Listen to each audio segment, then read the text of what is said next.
ابو طالب کے ایمان پر جو دلائل پیش کیے جاتے ہیں نا، ان کو توڑتا ہوں.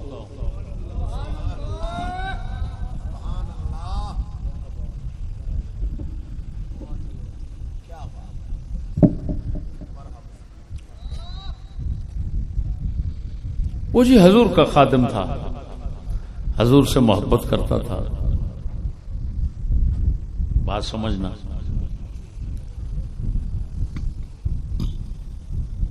حضور کی حفاظت کرتا تھا، اس میں کوئی شک نہیں، کرتا تھا. لیکن بات سمجھو، خدا کا رسول سمجھ کر کرتا تھا یا اپنا بھتیجا سمجھ کے کرتا تھا؟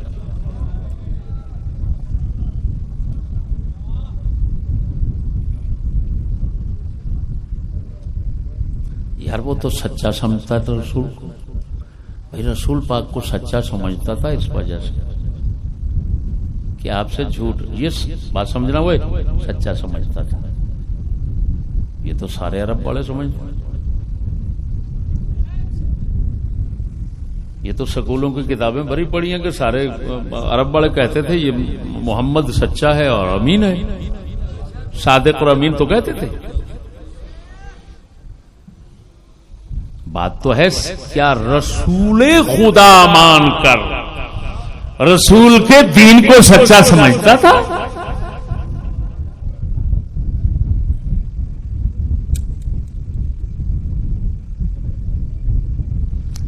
اب وہ کہتے ہیں جی اس کے اشعار ہیں ابو طالب کے، جس سے صاف پتہ چل رہا ہے وہ تو اقرار کر رہا ہے، مان رہا ہے، دل سے بھی مان رہا ہے، زبان سے مان رہا ہے، نبی کی شریعت، نبی کا دین کو بھی مان رہا ہے. اچھا بھائی دین کو مان رہا ہے. وہ اشعار کہاں ہیں بھائی؟ اشعار کی جب تلاش کرتے ہیں تو بغیر سند کے وہ کسی شیعہ مذہب کی ایک کتاب اس کے پاس ملتے ہیں. توجہ ہے. دیوان و ابی طالب بازار میں بکتا ہے. دیوان مولا علی، دیوان علی ابن ابی طالب ملتا ہے. جبکہ علماء نے کہہ دیا کہ جو مولا علی کے اشعار ثابت ہیں وہ ایک دو ہیں، لیکن اگلوں نے دیوان بنا دیا. توجہ کیا کر رہا ہوں بھائی؟ ہمارا مذہب، ہمارا دین بغیر سند کے نہیں چلتا. اگر یہ اشعار تفسیر باغوی میں لکھے ہوئے ہیں تو بغیر سند کے لکھے ہوئے ہیں. سند لاؤ. لولا الاسناد لقال من شاء ما شاء. اگر سند نہ ہوتی تو ہر بچہ اپنی مرضی سے جو مرضی کہہ دیتا.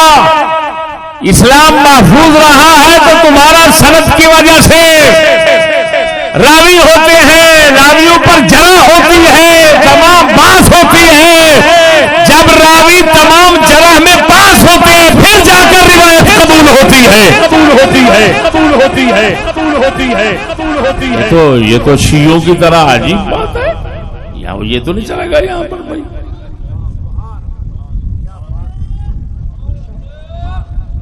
اچھا بات سمجھنا. میں نے برزنجی صاحب کو دیکھا، ان کے کلام میں عجیب تناقض اور تعارض. او ہو میں تو ان کے کلام کو پڑھ پڑھ کر ہنستا رہا. کیا کہہ رہے ہیں؟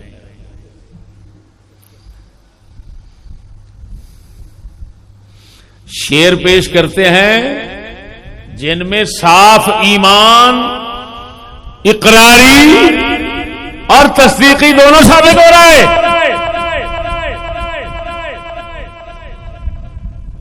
اور پھر کہتے کیا ہیں؟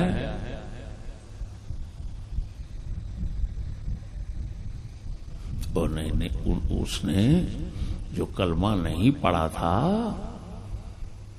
کلمہ نہیں پڑھا تھا. کیا کہہ رہے ہو؟ کلمہ نہیں پڑھا تھا.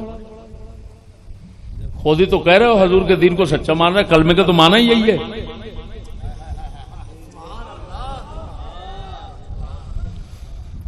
وہ نہیں جی وہ کلمہ نہیں پڑھا تھا، آر کی وجہ سے مجھے یہ کیا کہے گی برادری، کلمہ پڑھ گیا ڈر سے، فلان کر گیا. اس نے کلمہ نہیں پڑھا. بھائی تم تو خود کہہ رہے ہو جگہ جگہ کہ اس نے منہ سے یہ شعر پڑھے، وہ شعر تو صاف بتا رہے ہیں اس نے کلمے والا جو کچھ مانا تھا سارا ظاہر کر دیا. تو پھر کیوں کہتے ہو اس نے کلمہ نہیں پڑھا؟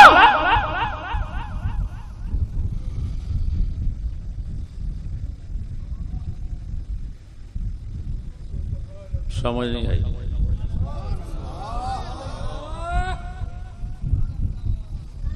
ایک اور دلیل دیتے ہیں جی، حضور پاک آخری وقت تشریف لے گئے ابو طالب کے مرنے کے وقت، اور جا کر فرمایا، بخاری شریف سے بتاؤں،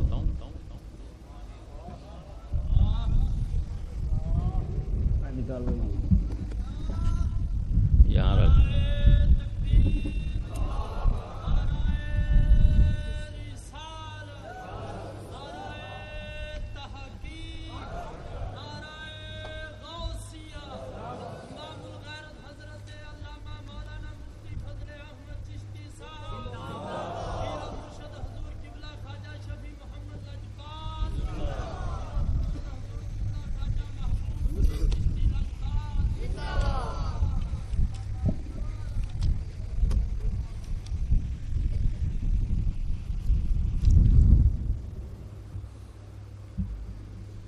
بخاری شریف میں ہے باب قصت ابی طالب.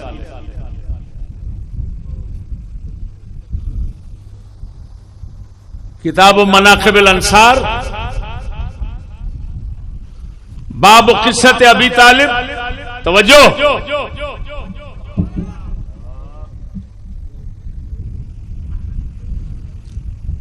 عباس بن عبد المطلب حضور کے چاچا پاک نبی پاک صلی اللہ علیہ وسلم سے عرض کرتے ہیں، ما اغنیت عن امک فانہ کان یحوطک ویغضب لک. حضور آپ نے اپنے چاچا ابو طالب کو کیا نفع دیا؟ وہ تو آپ کی حفاظت کرتا تھا اور آپ کی وجہ سے غصہ کرتا تھا برادری سے. حضور نے فرمایا ہوا فی ضحضاح من نار، جہنم کے اوپر کے درجے میں ہے. لولا انا لکان فی الدرک الاسفل من النار، اگر میں نہ ہوتا تو جہنم کے سب سے نچلے گڑھے میں ہوتا. بات سمجھ، یہ تو بخاری کی روایت آپ نے سن لی. 38-83. اب یہاں پر ایک سیرت ہے ابن اسحاق، سمجھ آئی؟ مشہور سیرت. علماء کا محمد بن اسحاق صاحب سیرت کے متعلق یہ فیصلہ ہے کہ اکیلے اور شخص کی بات قابل قبول نہیں ہوگی، کمزور راوی.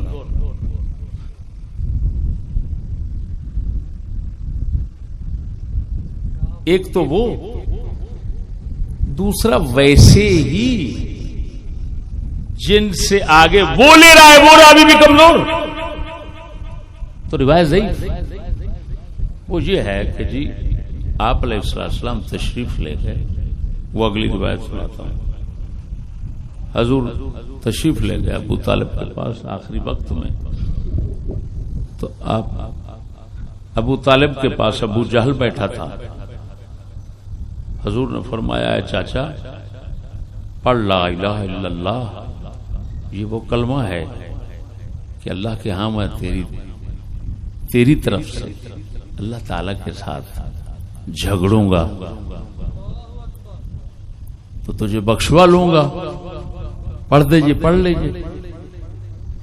ابو جہل اور عبداللہ بن ابی امیہ نے کہا، اے ابو طالب ترغب عن ملت عبد المطلب، عبد المطلب کی ملت چھوڑتا ہے؟ فلم یزالا یکلمانہ، ابو جہل اور عبداللہ بن ابی امیہ جو ہے وہ کافر دونوں بولتے رہے،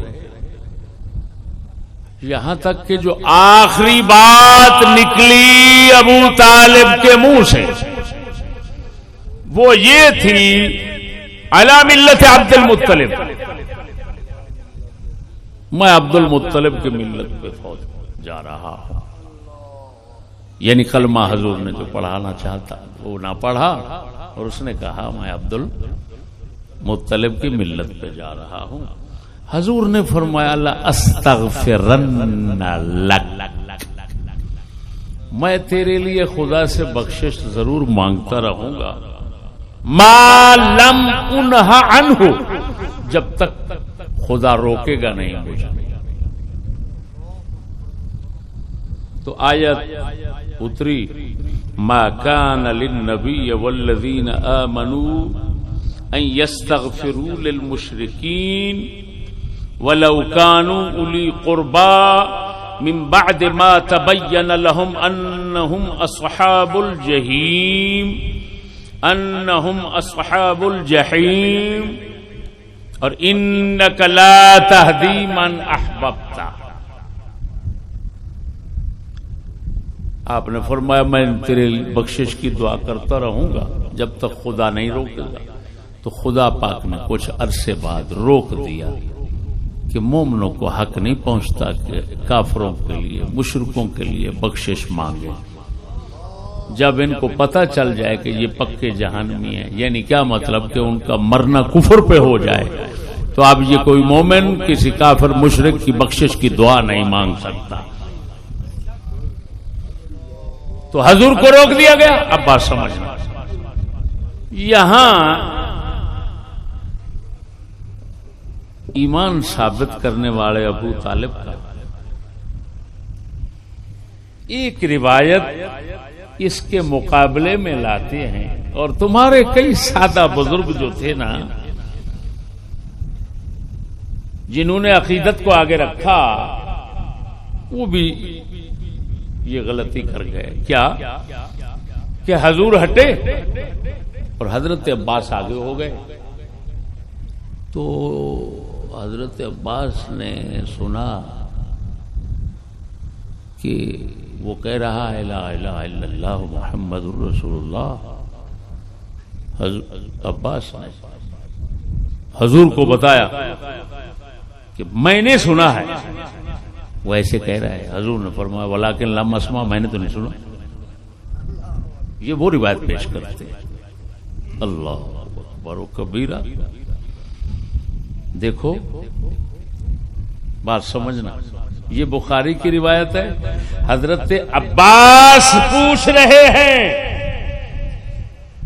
حضور ما اغنیت عن امک، اپنے چاچا کو کیا فائدہ دیا؟ عباس پوچھ رہے ہیں. اگر عباس نے کانوں سے سن لیا تھا تو یہ پوچھنے کا کیا معنی پھر؟ سمجھ نہیں آ رہی، پتہ نہیں سو رہے ہو جاگ رہے ہو.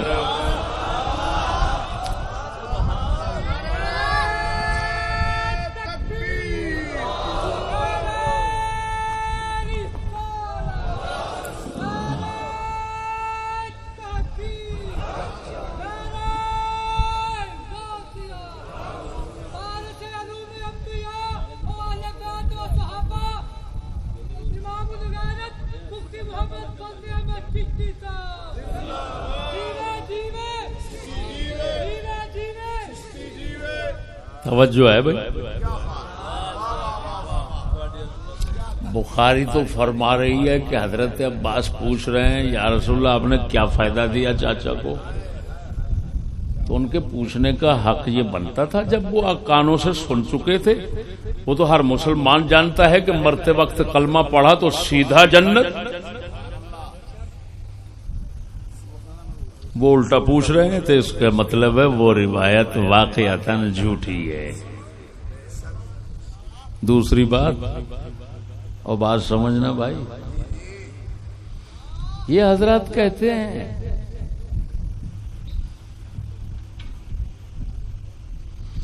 کہ جب عبد المطلب کی ملت کا کہا تو عبد المطلب کی ملت توحید تھی.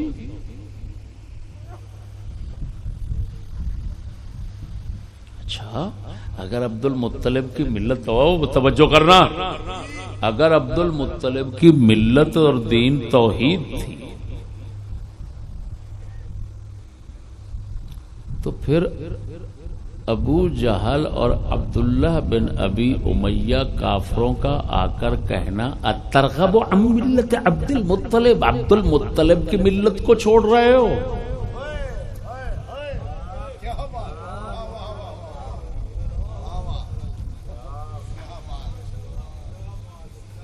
اور جب عبد المطلب کی ملت پر جانے کا ابو طالب کہہ رہا ہے آخر میں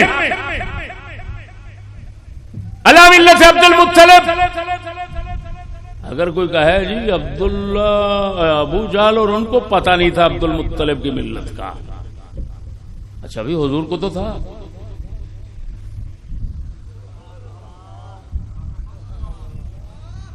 جب حضور کو تھا تو جب اس نے کہا علی ملت عبد المطلب، بات سمجھنا، تو ابو جہل وغیرہ وہ خوش ہو جاتے کہ چلو ہمارے ساتھی کی ملت پر گیا، اور حضور خوش ہو جاتے کہ میرا چاچا تو مومن مرا، کیونکہ ملت عبد المطلب وہ تو توحید اور ایمان ہے. تو بتاؤ حضور صلی اللہ علیہ وسلم نے جب وہ توجہ جب وہ کہہ رہا ہے، حضرت عباس کہہ رہے ہیں تمہاری روایت کے مطابق، حضور میں نے کانوں سے سن لیا ہے وہ لا الہ الا اللہ محمد رسول اللہ پڑھ رہا تھا.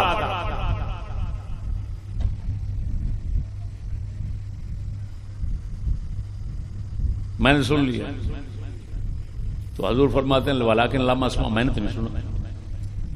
تو پھر یہ جواب تو حضور نہ دیتے جب وہ کہہ رہے ہیں حضرت عباس کے میں نے سنا یہ کلمہ پڑھ رہے ہیں، اور عبد المطلب کی جو ملت ہے تمہارے نزدیک وہ بھی کلمہ ہے، توحید ہے.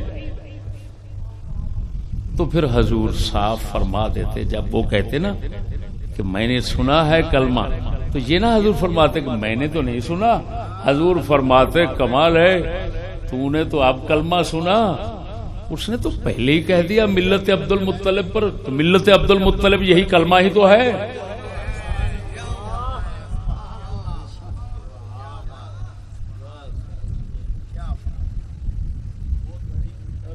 بات نہیں سمجھے؟ اللہ اکبر و کبیرہ.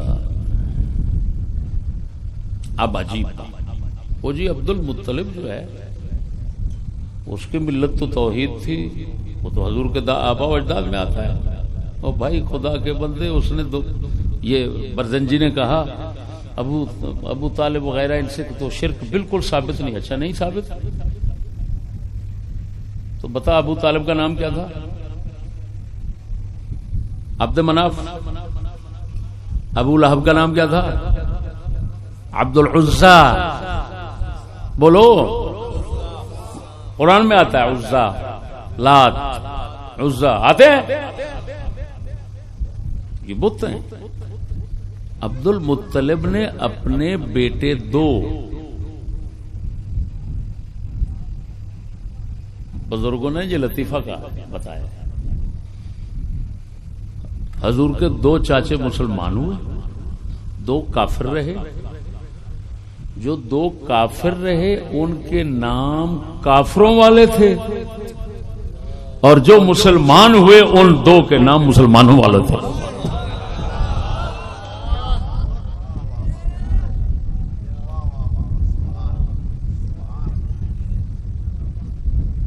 حضرت عباس مسلمانوں والا نام ہے.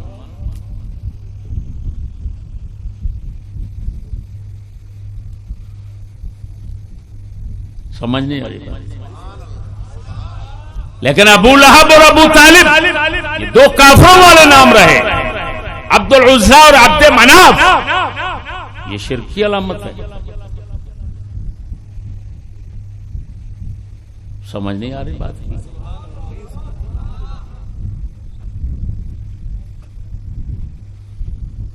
اب ایک حدیث سناتے ہیں طبقات سے، اور حدیث صحیح ہے، طبقات ابن سعد سے. حضور نے فرمایا، پوچھا حضور کیا امید رکھتے ہیں اپنے چاچا کے بارے میں؟ فرمایا کل الخیر ارجو، تمام خیر کی میں امید رکھتا ہوں. بات سمجھنا. تو وہ کہتے ہیں اس کا مطلب ہے حضور قیامت کے روز شفاعت کر کے ان کو، ابو طالب کو ویسے ہی بخشوا لیں گے. لیکن ان کی بے وقوفی ہے. یہ جب تک استغفار سے روکنے کی آیات نہیں اتری تھیں، ان روایات کا تعلق اس وقت کے ساتھ ہے. جب اتر گئی ختم، تمام امیدیں ختم ہو گئی.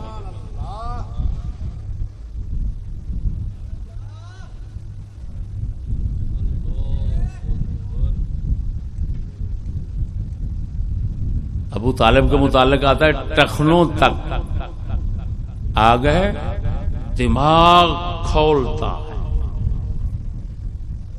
باقی جسم بچا ہوا ہے. ایک بات محمد بن رسول برزنجی رحمہ اللہ نے لکھی ہے، اللہ پاک مغفرت فرمائے. انہوں نے ایک بات لکھی ہے،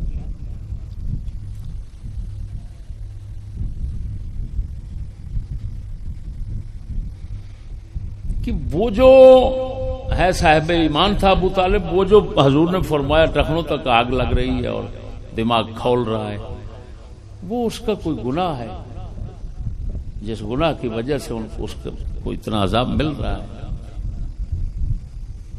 بات سمجھنا. لیکن اس نے یہ نہیں سوچا کہ اس سے اس پر اعتراض کیا ہوگا. ادھر تو کہہ رہے ہو آخری وقت میں کلمہ پڑھا، تجھے پتہ نہیں ہے کہ آخری وقت میں کلمہ پڑھے تو سیدھا جنت جاتا ہے. اور پھر وہ ابو طالب ہے، وہ تو تم کہہ رہے ہو سادات کا باپ ہے، وہ مولا علی کی وجہ سے سجدوں کا باپ ہے. تو سجدوں کا باپ مان کر اور پھر کہتے ہو کسی گناہ کی وجہ سے وہ پکڑا ہوا ہے. سجدوں کو کہتے ہو یہ سیدھے جنتی ہیں، اور باپ جو ہے پکڑا ہوا ہے.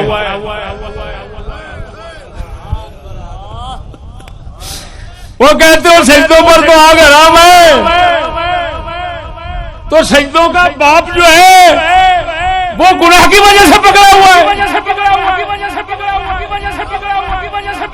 ابن رسول برزنجی اکیلے چھوڑ کر، اکیلے بیٹھ کر تیر چلاتے رہے ہو. کوئی سامنے ہمارے جیسا مسکین بیٹھا ہوتا پھر تمہیں بتاتا.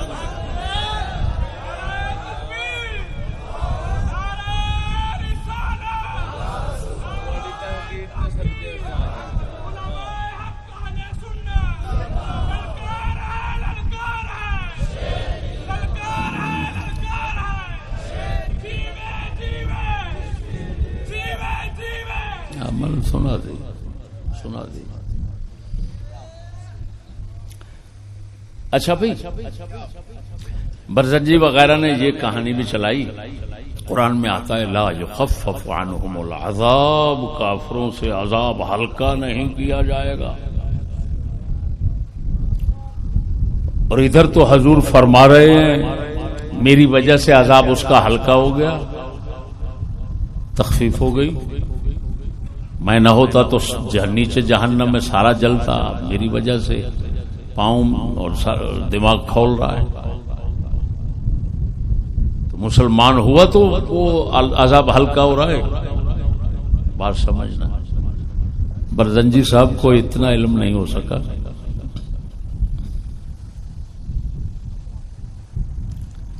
کافروں سے جو خدا فرما رہا ہے عذاب ہلکا نہیں ہوگا، سب کافروں کو عذاب برابر کا نہیں ہوگا. یہ ذہن میں رکھیں. کفر کے درجے ہیں.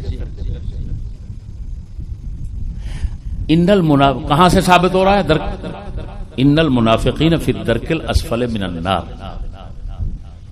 سب سے نچلے گڑھے میں ہوں گے منافق. یہ بتا رہا ہے کہ اوپر بھی ہیں.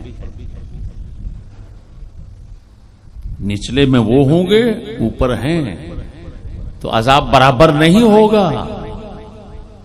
اب بات سمجھنا, کافر کا عذاب ہلکا نہیں ہوگا, یعنی جس درجے میں رکھا جائے گا اس درجے میں رہے گا اور ہمیشہ رہے گا.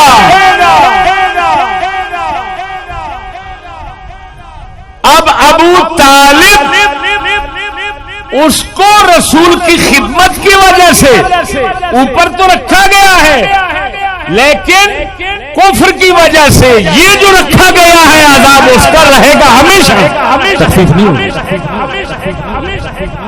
تو مانا تو یہ تھا, یہ تفسیروں میں لکھا ہوا ہے. اگر تم نے نہیں سمجھا اس وقت تو یہ تمہارا قصور ہے. سمجھ نہیں آئی بات.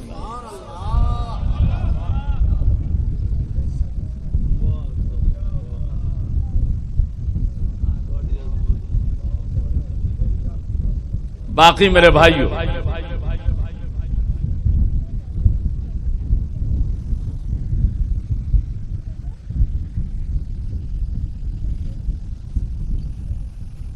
اس موضوع پر جو کچھ کہا گیا ہے کسی کے پاس میں نے پڑھا ہے, وہ اس قابل ہی نہیں کہ آپ کے سامنے رکھوں, اس کا رد کروں, اس کو کوئی اہمیت دوں. جو باتیں لوگوں کے پاس بڑی طاقتور تھی. شیخ عبداللہ محدث دہلوی ہیں, یہ حضرت عباس کی کہانی انہوں نے بھی رکھ دی اپنی کتاب میں, اور میں سمجھ گیا کہ ایسا کیوں ہوا. ان سے عقیدت کا مسئلہ تھا, عقیدت میں آ کر عقیدہ بھول گئے. یہ لفظ یاد رکھنا میرا, میں کیا کہہ رہا ہوں. یہ بہت نقصان ہے, بہت نقصان ہے اس میں ان باتوں. حقیقت یہ ہے, لوگ کہتے ہیں شیخ محقق, لیکن میں نے بہت دیکھا کہ شیخ کے پاس تحقیق کم ہے, تقلید زیادہ چلتی ہے, جذبات زیادہ چلتے ہیں, تحقیق کم کرتے ہیں. وہ امام سیوطی ہیں, دنیا میں ان کا لقب مشہور ہے علماء کے پاس, حاطب اللیل, رات کو لکڑیاں اکٹھا کرنے والا.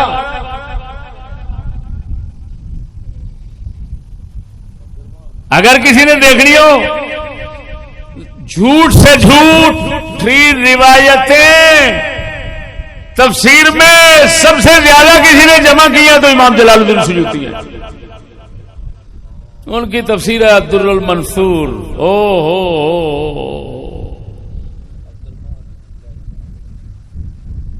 اور خدا ان کا بیڑا تارے. ایک تو جھوٹی باتیں نقل کر دی, دوسرا سندے اڑا دی. وہ کم از کم سندے تو رکھ دیتے, سندے رکھتے, ہم جیسا مسکین سند پر غور کرتا, صحیح ہوتی تو مان لیتے, غلط ہوتے تو چھوڑ دیتے.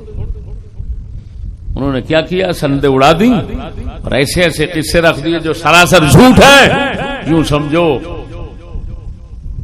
کہ اس بزرگ کی اس تساہل سے نقصان یہ ہوا کہ تمہارے مذہب کے رد کے لیے دشمنوں نے ہاتھوں پر اٹھا لی تفسیر در منصور. تمہاری در منصور میں یہ لکھا ہوا ہے, تمہاری در منصور میں یہ لکھا ہوا ہے.